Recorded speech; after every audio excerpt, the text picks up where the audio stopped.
NPP Tera lai dissolve tawraga People's Democratic Alliance PDA da merge Toukhre. Party asigi committee na Yumnam Joy Kumar na president amadi L Set na working president oina khankhre. Hiram asiga mari lainana ngasi Uripok naurim thongda leiba Yumnam Keso Community Hall building da pangthokpa paugi mifam amada party asigi working president L Set na hai. Hauzik lamdam asida oiriba phibam asida kuki amasung Government of India na amatoi na punsinduna naga amasung maitei sing tanthokna ba honare. Maramaduna naga amadi maitei amat oina punsindaba yadre haibagi wakhalona sina mangda thamnaga NPP Tera lai party ase PDA da merge tawduna putna chatminana bawarip asi laurakpane. Manipur da BJP, Congress, NPP natraga NPF na lengak pairabaso High Command Manipur na oiroi Center gi yathangai duna thabak tawgane. NPF na panba taragana High Command na si Kohima na oigane. NPP na pairagana High Command na si Meghalaya na oigane. Jab manana BJP natraga Congress na palabaso Delhi na High Command oigadawribane. Maramaduna High Command ki culture asi thadoklaga aikhoigi iramdam asigi oiba regional party amana lengak pairagade kanagi sumikha pondana ningtamna warep lawba ngamgane. Central natraga regional leader singi yaka yengrabaso yaragane. Naga amasung maitei punsinduna iramdam asigi lengak chupli pairabade Delhi gi yat thangmakha da thabak tawraroi hainaso mahakna makha tarna phongdokhi. Akhoi chingmi tammi ani nakka gamete si pullaga regional party amada akhoi government paina batausi high command akhoi oisi uje akhoi mayam na khangina BJP na palabsu Congress na palabsu iroi bunareng hullaga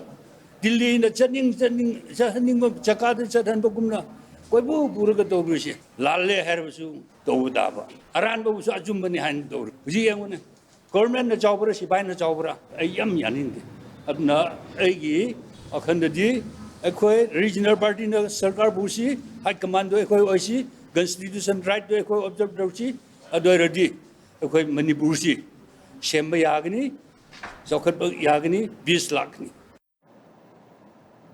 Paugi mifam da PDA gi president Yumnam Joy Kumar na hai lamdam asigi politics da ahongba ama purake hairabadi aikhoi regional interest da ahinda meeting thamba ama yamna maktangai fade NPP masana party asida high command gi culture laite haijarabasu NPP asi yamna mawung tadaba high command gi culture yokhatpa party amane high command gi yamna lemjadaba matawadu hainadabadagi NPP thadoklaga lakhibani haina mahakna makhata na phongdokhi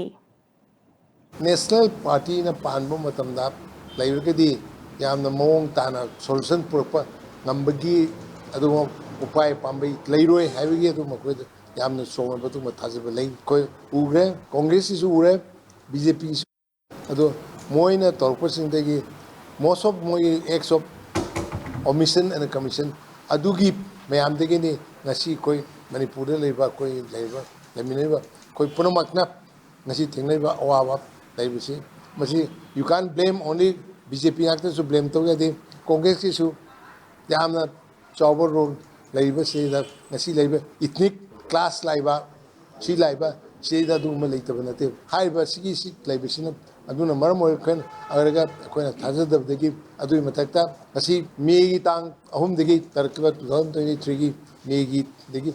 lakibada maitei ga kuki ga ethnic class kana lai lakibsi krai de kamain tor kono karma matabno BJP government degi adu mamangda legibda kuki gi ethnic group influx laaga thoiba problem mayam se krai de no masisu amaromda congress ki matamde degi korkiba adu ma tholkiba adu